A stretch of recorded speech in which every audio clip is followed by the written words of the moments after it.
예, 코로나19 때문에 갑자기 모든 것이 변해가고 있습니다. 사실 이런 일들은 우리가 성경에 이미 다 예상되어져 있던 일인데 이런 일들 앞에서 사람들이 오히려 처음 만난 것처럼 그렇게 방황하고 있는 모습들을 보게 됩니다. 하지만 성경은 이미 이런 일들이 일어날 것이라고 마지막 때에 우리 믿음을 빼앗기 위한 사단의 여러 가지 방해가 일어날 것이라고 예언되어 있습니다. 그런 점에서 코로나19가 아니라 코로나20이 오고 21일이 온다 할지라도 두려워할 것도 없고 이미 성경에 예언된 것이만큼 오늘 우리는 우리가 가야 할 믿음의 길만 바르게 걸어가면 좋겠다는 생각을 가져보게 됩니다. 오늘 저는 말씀을 통해서 만남이라고 하는 그런 제목을 함께 은혜를 받고자 하는데요. 서로 다른 사람들이 남자와 여자가 만나서 한 부부가 되고 가정을 이루게 되죠. 그리고 거기에 자녀가 태어남으로 인하여서 부모와 자녀의 관계가 형성이 되어집니다. 그래서 가족이라고 하는 그러한 이제 낱날이 성립되는 거죠. 이처럼 인간의 삶은 근본적으로 이 만남으로부터 시작되어진다라고 볼 수가 있습니다. 따라서 우리 사람은 이 만남으로 시작되어지고 만남으로 행해지고 만남으로 가는 그런 삶이라고 볼 때 누구를 만나느냐 하는 것은 참 중요한 일이다. 그렇게 볼 수가 있지요. 그는 부모와 그 자녀의 만남이 인간적인 편에서 볼 때는 선택은 아닙니다. 부모와 자녀의 만남은. 부부간의 만남은 인간의 선택이 그 속에 들어갑니다. 그러나 부모와 자녀와의 만남은 이건 불가항력적인 그런 만남이라고 볼 수가 있는데요. 그런 의미에서 오늘 우리 인간의 만남은 불가항력적인 만남이 있고 그렇지 아니하고 자의적인 그런 만남이 있다고 말할 수가 있는 거죠. 그렇다고 한다면 불가항력적인 만남이야 우리가 어찌할 수 없지만은 이 자의적인 만남, 사람들 간의 이 만남은 참 많이 있죠. 내 이웃과 만남이 있죠. 친구와의 만남도 있습니다. 스승과 제자의 만남도 있고 그런가 하면은 직장에서는 상사와 부하의 만남도 있고 또 위정자와 그리고 국민의 만남도 있을 겁니다. 하지만 이 많은 만남들, 그 많은 만남 중에서 내게 있어서 중요한 것, 내게 있어서 중요한 의미를 가져다 주는 것, 그것은 그렇게 많지 않다고 보는 거죠.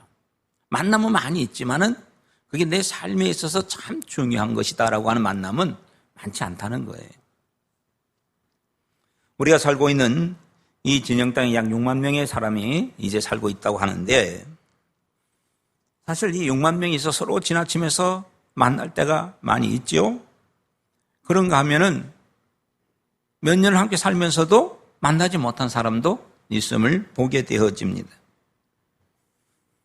그냥 지나치다 만나는 이 피상적인 만남은 우리에게 아무런 유익도 없고 아무런 관계도 없고 영향도 끼쳐갈 수가 없습니다. 하지만 피상적인 만남이 아니라 내가 누군가의 만남이라고 하는 이 만남 자체가 우리의 삶에 아주 지대한 영향을 끼치는 그런 경우도 있는 거죠.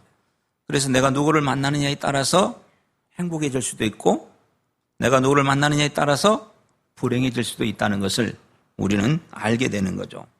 그런 점에서 만남은 필요 없는 것 같이 보여도 상당히 중요한 것이다. 이렇게 볼 수가 있는 거죠. 그렇다면 우리가 살아가면서 만난 이 만남 가운데서 가장 중요한 만남은 어떤 만남일까? 가장 살아가면서 중요한 만남은 하나님과의 만남이라고 볼 수 있습니다. 왜냐하면 하나님과의 만남을 통해서 우리의 삶이 달라질 수 있기 때문에 그렇다는 거죠. 하나님과의 만난 사람은 그 삶이 달라지는 모습을 보게 되어집니다. 아브라함은 하나님과의 만남을 통해서 그는 복의 근원이 되는 축복의 사람이 되어집니다. 만일 아브라함이 하나님을 만나지 않았다면, 하나님과의 만남이 없다면 그는 그 시대에 태어났다가 그냥 죽음으로 사라진 수많은 사람들 중에 한 사람으로 우리에게는 알려지지도 않았을 것입니다. 하지만 하나님을 만남을 통해서 오늘 저와 여러분들에게도 아브라함이 어떤 자인가를 우리에게 가르쳐주고 있고 그 아브라함을 통해서 우리의 삶도 또 변화가 되어지는 이런 일들도 있게 되어진다는 거죠. 그런 점에서 만남이라고 하는 것은 참 중요한 것인데 무엇보다도 하나님과의 만남은 정말 중요할 수밖에 없는 그런 만남이다. 그렇게 말할 수가 있습니다. 오늘 우리가 읽었던 이 말씀의 내용은 예수님께서 명절을 맞이해서 예루살렘으로 올라가셨던 때에 일어난 일입니다. 예수님께서 이 명절에 올라가셨다고 하고 있는데 이 명절은 어떤 명절이냐? 학자들은 불임절이다라고 이야기를 합니다. 이 불임절이라고 하는 이 절기는 지난날에 그 메데 파사에 의해서 거기서 살고 있을 때 그때 하만의 관계에 의해서 유다 민족이 죽임을 당할 수밖에 없는 상황에 처할 때가 있었습니다. 이때 에스더와 모르드게가 하나님께 기도하면서 하나님 주신 은혜로 말미암아 민족을 구원했던 날이 있습니다. 바로 그 하만의 관계에 의해서 민족이 몰살을 당할 수밖에 없었던 그런 위험에서 건짐을 받은 그것을 기념했던 것이 바로 이 불임절이라고 하는 절기입니다. 그래서 이스라엘 백성들은 이 불임절이 되면은 예루살렘에 모여서 하나님께 감사하면서 또 기뻐하면서 또 잔치를 벌이고 이런 일들이 있었습니다. 지금 예수님께서 예루살렘에 올라갔던 때는 바로 이 불임절의 절기가 있었던 그런 때라는 거죠. 그래서 모든 사람들이 그 절기 속에서 기뻐하고 즐거워하고 감사하면서 있었는데 그런데 예수님께서는 그런 기뻐하고 즐거워하는 사람들 속에 가지 아니하고 다른 곳에 가죠. 베데스다 연못으로 가게 되어지고 그곳에서 기뻐하지 못하고 슬픔과 괴로움과 고통에 빠져 있는 사람들에게 찾아가게 됩니다. 그리고 그곳에서 그 가운데서도 가장 비참했던 한 사람, 38년 동안 병이 들어서 고통을 당하고 있는 이 38년 병자를 만나게 되는 것. 그게 바로 오늘 우리가 읽었던 본문의 말씀의 내용이지요. 사실 이 베데스다 연못에는 많은 병자들이 모여 있었는데요. 그 모일 수밖에 없는 이유가 그 연못에 가끔 천사가 내려와서 물을 움직이게 한다고 그래요.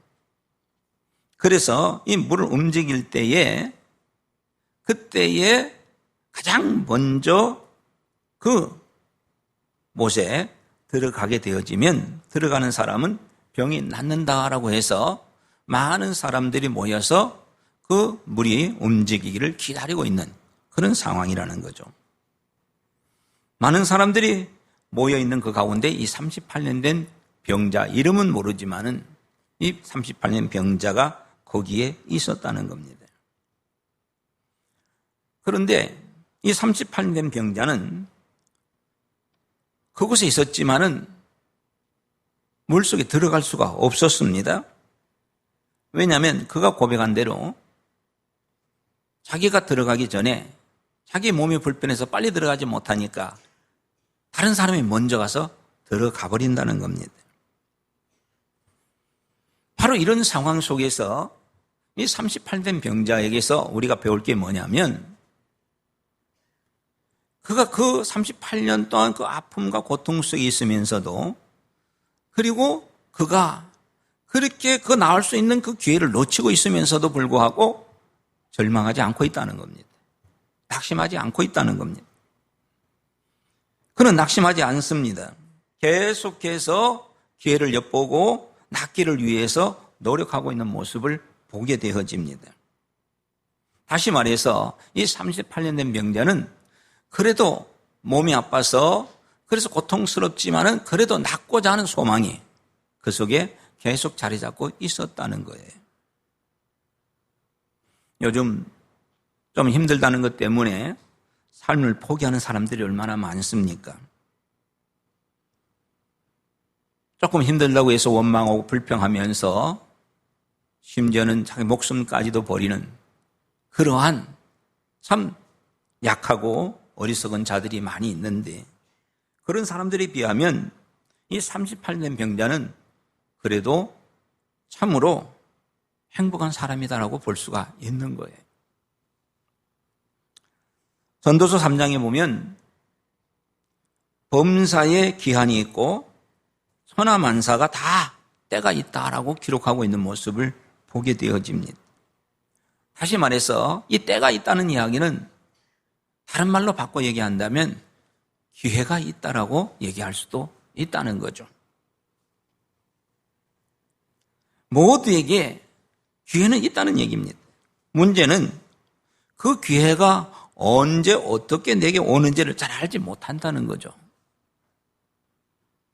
그렇지만은 이 38된 병자는 그가 들어가려고 했을 때 이미 다른 사람이 들어감으로 인해서 기회를 놓쳤지만은 그럼에도 불구하고 계속해서 낙심하지 아니하고 거기에 머물고 있었던 것. 그는 기회를 놓치지 않고 있었다는 이야기입니다. 아직도 나는 나을 수 있다. 아직도 나는 살 수 있다라고 하는 그러한 소망이 그 속에 있었고 그런 마음이 그 속에 자리 잡고 있기 때문에 수많은 실패를 거듭했음에도 불구하고 그는 그 자리에 있었다고 하는 겁니다. 끝까지 소망을 가지고 있다는 거죠. 여러분, 오늘 우리에게도 이런 소망이 있기를 원합니다. 우리가 어떤 상황이 있든지 간에 절망할 수밖에 없는 상황이라 할지라도 코로나19가 우리의 삶을 힘들게 한다 할지라도 이것 때문에 우리의 믿음을 약화시키는 부분이 있다 할지라도 절대 낙심하지 말고 분명 꼭 하나님께서 이루어 주실 것을 확신하면서 나아가는 그 믿음의 사람이 되기를 바랍니다. 이 38된 병자는 그런 믿음이 그 속에 있었을 거예요. 그런 확신이 있었을 거예요. 언젠가 나도 저기 들어갈 것 같다. 그게 있었기 때문에 좌절하지 아니했다는 것이죠. 여러분, 오늘 이 땅에 많은 사람들이 만남을 가지게 되죠. 근데 이런 만남 속에는 좋은 만남도 있고 좋지 못한 만남도 있습니다. 오늘 저는 이 만남이라는 것을 주제로 해서 세 가지 만남을 한번 보려고 합니다. 그래서 이 세 가지 만남을 통해서 어떤 만남이 가장 좋은 것이고 그 만남을 통해서 우리가 어떻게 살아야 할 것인가를 우리가 발견하게 되어지는 거죠. 첫 번째 만남이 있는데요. 원치 않는 현실과의 만남이 있습니다. 원치 않는 현실과의 만남이다. 내가 원하지 않는 그런 삶의 만남이라는 거예요. 오늘 이 38년 된 병자는 원하지 않는 현실을 만나고 있는 겁니다. 그는 건강하고 싶었고 살고 싶었고 그는 그의 삶의 기쁨이 있기를 원했지만은 현재 그가 당하고 있는 그 삶은 병든 삶이었고 그리고 고통의 삶이었고 그리고 괴로움의 삶이었습니다. 이건 그 사람이 원했던 것은 아닙니다. 모두가 원하는 삶은 아니죠. 어렵고 힘든 그런 상황. 하지만 내가 원하지는 않았지만 이렇게 만날 수밖에 없는 상황이 오늘 저와 여러분들에게도 올 수 있다는 겁니다. 코로나19 누가 좋아하겠습니까? 그럼에도 불구하고 내가 원하지 않았지만은 이 코로나19가 와서 우리를 힘들게 하고 있는 모습 보고 여기 확진된 자들은 더 괴로움과 고통 속에 있지 않겠습니까? 여러분, 오늘날 우리가 살아가면서 내가 원하지 않았던 그런 만남이 우리 속에 올 때가 있을 때, 그런 삶 속에서 오늘 저와 여러분들은 절대로 낙심하거나 그것 때문에 우리가 힘을 잃는 자가 되지 않기를 바랍니다. 이런 만남이 우리 삶 속에도 있을 수 있다는 거죠. 이걸 언제나 기억하시고, 내가 원하지 않는 만남이 온다고 해서 그것 때문에 힘들어하지 말라는 거예요. 그것 때문에 힘을 잃지 말라는 겁니다. 내가 어떤 만남을 만나든지 간에 그것 때문에 힘들어하기보다는 오히려 그 만남을 아름다운 만남으로 바꿔갈 수 있는, 그 만남을 통해서 우리가 더욱더 온전하게 되어질 수 있는 그런 은혜가 있기를 원합니다. 원치 않는 만남을 가진 자가 이 땅에는 있습니다. 이 38년 명자는 원치 않는 현실의 만남이 있었습니다. 그런가 하면 두 번째로는 경쟁 관계 속에서의 만남이 있다는 거예요. 경쟁 관계 속에서의 만남. 여러분, 우리가 살아가고 있는 이 땅에는 치밀한 경쟁 관계 속에 살아가고 있는 것입니다. 지금 이 베데스다 이 연못에는 수많은 사람들이 있어요. 이 수많은 사람들은 같은 동명상전의 그런 아픔을 가진 이웃들입니다. 때로는 친구들일 수가 있습니다. 이들이 내 이웃이고 내 친구들이고, 그래서 평소에는 함께 이야기도 나누고 먹을 것도 있으면 같이 나누기도 했었을 거예요.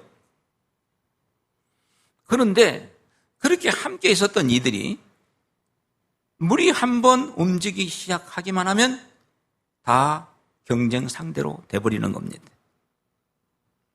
평소 때는 그렇지 않았는데 물이 움직이기 시작하면 서로 자기가 낫기 위해서 다른 사람을 제치고 다른 사람을 물리치고 어쩔 수 없이 나설 수밖에 없는, 그래서 누군가는 승리해야 되고 누군가는 패배의 아픔을 느끼는 이런 만남이 있을 수밖에 없다는 거예요. 이게 경쟁과의 만남입니다. 오늘 이 땅 위에 그런 경쟁 관계 속의 만남은 많이 있죠. 회사에서도 있을 수 있는 것이고, 학생들은 학교에서 성적 때문에 서로 경쟁 관계 속에 만나는, 평소 때는 내 친구고 그리고 가까이 할 수 있는 자지만은 어떤 순간은 나와 경쟁할 수밖에 없는, 그래서 그것 때문에 힘들어질 수밖에 없는, 누군가를 밟고 서야 내가 설 수 있다는 이것 때문에 무서운 경쟁 관계가 바로 우리가 살고 있는 이 땅에서 일어나고 있다는 것입니다. 여러분, 오늘날 자기 유익과 출세를 위해서 또는 돈을 벌기 위해서 성공하고 승리하기 위해서, 그래서 자기가 원하는 것을 위해서는 위아래도 없고 질서도 없고 도덕도 없고 윤리도 없고 심지어 믿음까지도 버리는 그런 일들이 오늘 우리가 사는 이 땅에는 일어나고 있다는 거죠. 여러분, 옛날이나 지금이나 이런 상황은 계속되고 있다는 거예요. 지금 이 38년 병자는 평소 때는 옆에 있는 같이 이야기했던 그런 동료를 할지라도 물이 움직이기 시작하면 서로 경쟁할 수밖에 없는, 그래서 누구는 기뻐할 수밖에 없고 누구는 탄식할 수밖에 없는 그런 삶을 지금까지 살아왔다는 거죠. 그게 바로 오늘 저와 여러분이 살고 있는 이 땅 위의 이야기입니다. 이게 바로 오늘 우리가 살고 있는 가정의 이야기요, 이것이 우리가 살고 있는 이 사회의 이야기요, 이것이 우리가 살고 있는 이 나라의 이야기요, 이것이 오늘 이 땅 우리가 살고 있는 이 지구상의 이야기입니다. 이게 우리 인생의 삶의 이야기입니다. 평소 때는 친구처럼 이야기하지만 어느 순간에는 싸워야 하고 다퉈야 하고 경쟁해야 되는, 그래서 이 땅의 삶이 얼마나 힘들고 어려운 삶인가를 우리는 깨닫게 되어진다는 거죠. 코로나19 때문에 마스크 한번 쓰고 안 쓰고 나갔다가 얼마나 욕을 듣는지 모릅니다. 언젠가 말씀드렸던 것처럼 나도 모르게 마스크를 안 쓰고 나갔더니 저쪽에서 어떤 아가씨가 길을 그냥 건너가지고 길도 없는 데로 그냥 건너가 저쪽으로 지나가더라고요.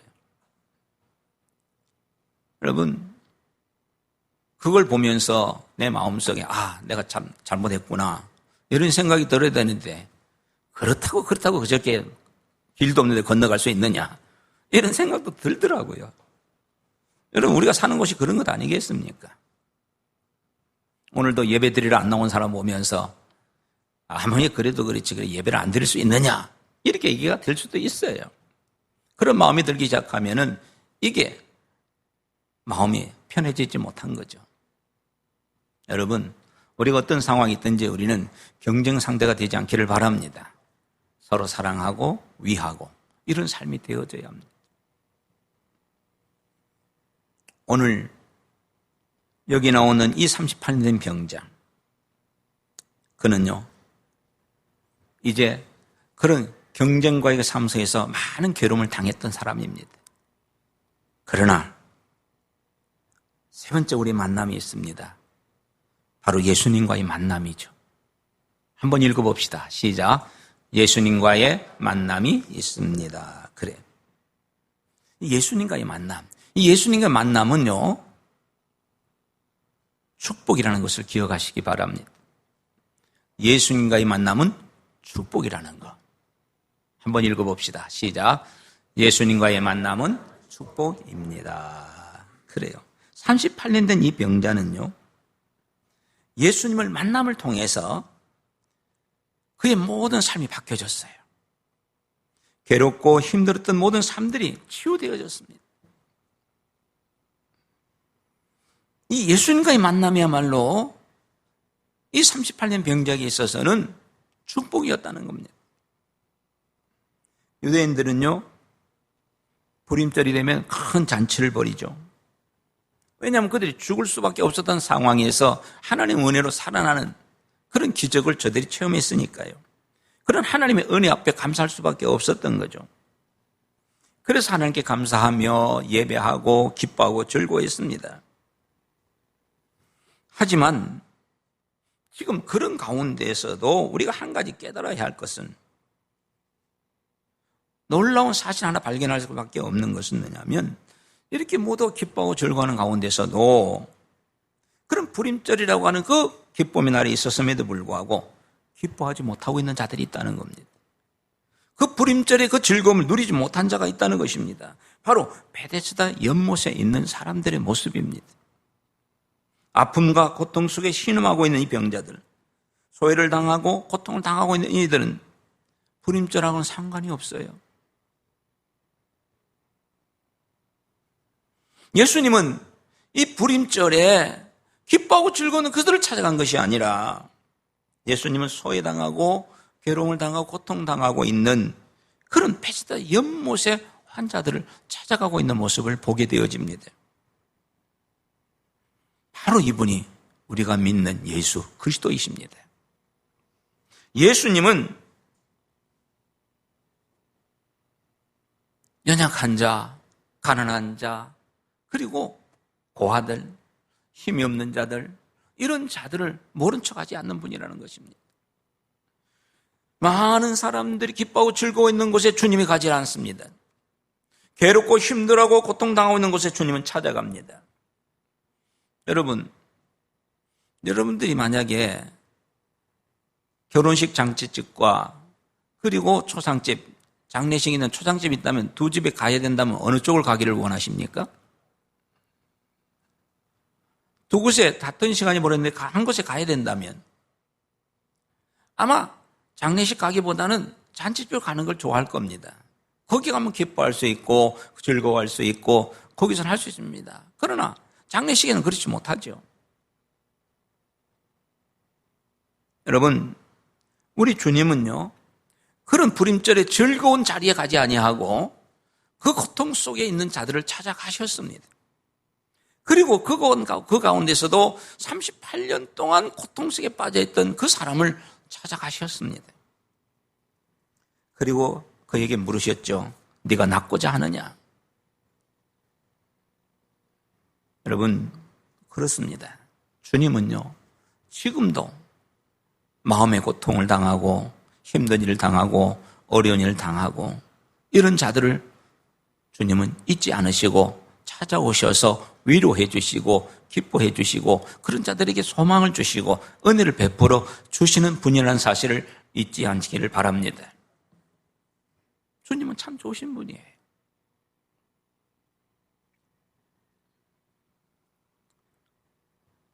여러분, 아까도 말씀했듯이 그 옆에 있는 사람들 함께 있었습니다. 같이 이야기했었을 겁니다. 같이 이야기도 나누고 같이 있었을 것이지만은 그들은 어떤 상대였다고 그랬어요? 경쟁 상대였습니다. 도와주는 자가 아니었습니다. 7절 말씀에서 그가 고백하고 있는 대로 아무도 자기를 연못에 넣어준 자가 없었습니다. 라고 고백했던 것처럼 자기만을 위한 삶을 살아가고 있는 그런 시대. 지금 그 시대에 우리가 살고 있는 거예요. 근데 아무도 돌아보지 않는 그를 예수 그리스도께서 찾아오셨고 그를 만나 주셨습니다. 그리고 그에게 복을 주셨습니다. 그렇습니다. 우리가 믿는 주님은 참 좋으신 분이에요. 우리가 믿는 주님은 정말 놀라운 은혜를 우리에게 주시는 분입니다. 사람들은 누구를 미워하고 싫어하지만 그 주님은 절대로 싫어하거나 미워하거나 하지를 않으십니다. 사랑을 베푸기를 원하고 그를 도와주기를 원하고 은혜를 베풀어 주시기를 원하는 것이죠. 여러분 성경을 통해 보십시오. 주님은 자신을 배신하고 십자가에 죽게 만들었던 가룟 유다. 여러분 그 가룟 유다를 주님은 어떻게 했어요? 그의 발을 씻겨 주셨습니다.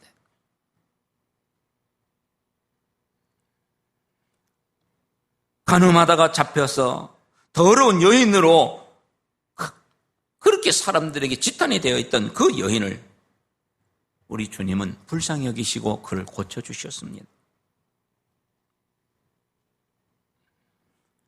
주님은 자기를 3년 동안 따라다녔던 그래서 주님 없이는 살 수 없다고 고백했던 그런 베드로가 자신을 저주하고 그렇게 자신을 모른다고 했을 때도 주님은 미워하기보다는 오히려 그 베드로를 찾아가서 그에게 위로해주고 힘을 주셨던 것을 우리는 보게 되어집니다. 그 주님은 오늘 우리가 몇 번이고 실수하고 잘못하고 죄를 짓고 그래서 하나님 앞에서 감히 설 수 없는 그러한 천박한 삶을 살아가는 우리라 할지라도 그래도 우리를 버리지 아니하시고 우리를 찾아오시고 우리에게 은혜를 주시고 우리에게 기쁨을 주시고 우리에게 복을 주시는 참 좋으신 분이라는 것을 우리는 잊지 말아야 합니다. 그렇다면 지금 이런저런 이유로 인해서 고통당하고 힘들어하고 있는 자가 있습니까? 함께하는 친구가 없어서 괴로워하고 있는 자가 있습니까? 말 못한 사정으로 인하여서 혼자서 속을 쓰리고 있는 자가 있습니까? 자녀의 문제, 직장의 문제, 부부간의 문제, 질병의 문제, 진로의 문제, 그 어떤 문제 때문에 고민하고 있는 자가 있습니까? 너무 고민하지 마십시오. 너무 힘들어하지 마십시오. 왜요? 그 힘들어하고 그 고민하고 고통당하는 자를 찾아오시는 좋으신 예수 그리스도가 있기 때문에 그렇습니다. 예수님이 있다는 것은 우리에게 얼마나 큰 기쁨인지 모릅니다. 우리 문제를 아시고 우리 문제를 해결해 주기 위해서 지금 38년 된 병자를 해결하기 위해서 찾아오셨던 그 주님처럼 주님은 우리를 찾아오시고 우리에게 은혜를 주신다는 사실을 기억하시기 바랍니다. 코로나19가 우리를 아무리 힘들게 한다 할지라도 그것 때문에 내 삶이 지금 피폐해진다 할지라도 절대로 낙심하거나 그것으로 인하여서 우리 신앙을 빼앗기지 않기를 바랍니다. 왜요? 주님은 좋으신 하나님이잖아요.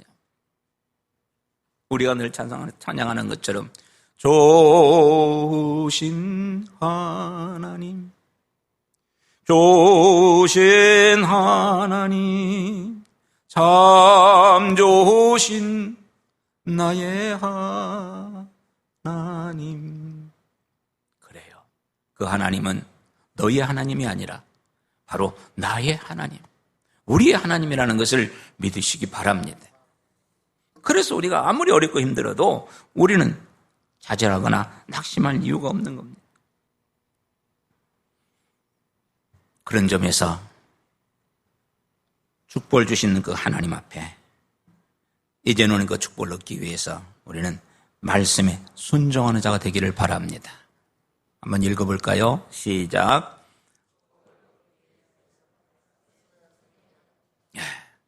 말씀에 순종해. 주님은 38년 병자에게 8절에서 이렇게 말씀하셨습니다. 일어나 네 자리를 들고 걸어가라. 여러분, 우리 주님은요, 병자를 수없이 고치셨어요. 그런데 지금 이 38년의 병자를 고치시면서 손을 내밀어 고치지도 않았습니다. 그에게 어떤 약을 주지도 않았습니다. 그를 위해 기도해 주지도 않았습니다. 다만 일어나 네 자리를 들고 걸어가라고 하는 말씀만 하셨습니다. 여러분, 예를 들어서 그 30 병자에게 손을 얹어가지고 기도하고 난 뒤에 이제 일어나 걸어가라 했으면 기도했으니까 걸어놔도 되겠구나 하고 걸어갈 수 있겠지만 아무것도 한 적이 없는데 그냥 걸어가라고 하면 이 사람이 그게 믿어질 수 있겠습니까? 무슨 뚱딴지 같은 소리를 하는 거야? 내가 일어설 줄 몰라서 안 일어났나? 아니 갑자기 왜 일어나 걸어가라고 해? 그런 의심이 들 것이고 그런 마음이 들게 될 것이고 순종하지 못할 수 있을 것이란 얘기입니다. 단지 아픈 곳에 손 얹어 기도하고 났으면 그 기도 때문이라도 내가 믿음이 생겨서 걸어갈 수 있겠지만은 기도한 적도 없어요. 손을 만져본 적도 없어요. 단지 말씀으로만 가라고 했어요. 그런데 놀랍게도 이 38년 된 병자는 그 말을 믿고 행동으로 옮겨갑니다. 여러분, 이게 바로 믿음이요, 이게 바로 순종입니다. 여러분, 순종하면서 뭘 자꾸 이렇게 저렇게 생각할 이유가 없어요. 순종은 무조건 그냥 하면 되는 거예요. 이렇게 하면 될까? 정말 그렇게 하면 될까? 의심하면서 회심을 가지고 그렇게 하지 마세요. 말씀 앞에 그냥 순종하십시오. 이 38년 병자는 그렇게 했습니다. 주님은 아무런 액션을 그에게 취하지도 않았어요. 단지 그냥 말씀만 하셨어요. 그리고 이 38년 병자는 그 말씀하신 그대로 행동으로 옮겼고 결국 그 믿음이 그의 병을 낫게 했다는 것을 기억하시기 바랍니다. 여러분, 오늘 말씀이 그렇다고 하면 아멘으로 받아들이시기 바랍니다. 자꾸 이것저것 재지 말고 따지지 마십시오.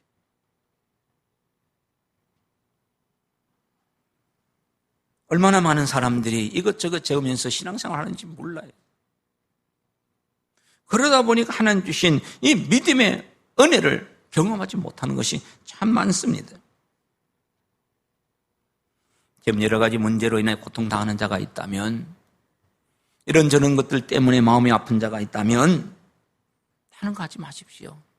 그저 말씀에 순종해 보십시오. 그저 하나님이 뭐라고 말씀하시는지 거기에 대해서 그냥 순종해 보십시오. 그러면 놀라운 역사를 경험하게 될 것입니다. 그게 바로 순종의 힘입니다. 38년 된 병자는 고침을 받았습니다. 얼마나 기뻤을까요? 얼마나 감사했을까요? 그래서 이 38년 된 병자는 그 기쁨과 그 감사한 마음을 가지고 어디로 갔을까요?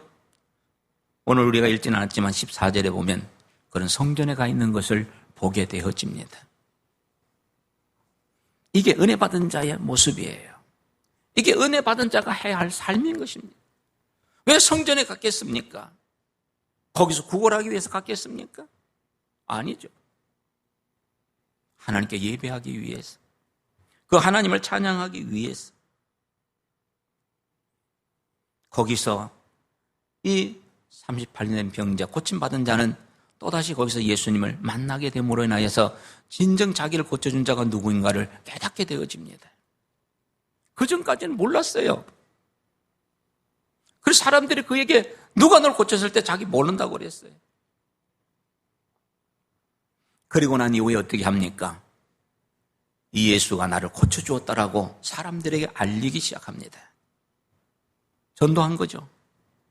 간증을 통해서 예수 그리스도를 알려주고 있는 겁니다. 이게 바로 은혜 받은 자의 모습인 거예요. 오늘 저와 여러분들이 그런 삶을 살아야 하는 거예요. 그런 삶의 속에서 오늘 우리 신앙이 더욱더 성장하는 것이고, 그런 삶을 통해서 더욱 하나님은 영광을 받으시게 되는 것입니다.